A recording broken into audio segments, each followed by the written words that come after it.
ജിദ്ദിലെങ്കിൽ ജയിച്ചാ നോക്കിട്ടാ ശുക്രാക്ക ഒരു 100 രൂപ കൊടുത്താണ് എംബിഡിനെ അങ്ങോട്ട് വശീകരിച്ചാലോ? ഒരു പണ്ടേ വശീകരിച്ച ചുസാറാണല്ലോ. ഈ 8ന്ന് 1 കുറച്ചാണ് 7 ആണ്. അല്ല സുഖേനില്ലേ? Next Fathima come here. ഇജാണ് ചെല്ലേ ചെല്ലേ. പഠിച്ചതിന് ബ്രേക്ക് കൊല്ലോ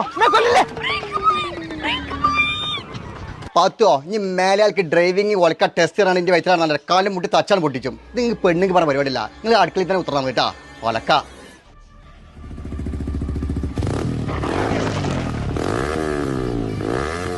പാത്തോ അല്ല പാത്തോ ഇജ്ജ് ബൈക്കോട്ടെ പഠിച്ചാ? ഞങ്ങൾ പെണ്ണുങ്ങളെ ഒരു കാര്യം തീരുമാനിച്ചിട്ടുണ്ടെങ്കിൽ അത് ചെയ്തിരിക്കും. വെറുതെ വാശി കയറ്റരുത്. ആരും ജനിച്ചുമ്പോ തന്നെ നടത്തൊന്നും പഠിച്ചില്ല. കുറെ വീണും ഉരുണ്ടും മലന്നൊക്കെ തന്നെയാണ് പഠിച്ചല്ലേ. അതേമാതിരി ഡ്രൈവിങ്ങും ഞങ്ങൾ പുച്ഛിക്കാതെ ഒന്ന് അംഗീകരിക്കാൻ പഠിച്ചാൽ മതി.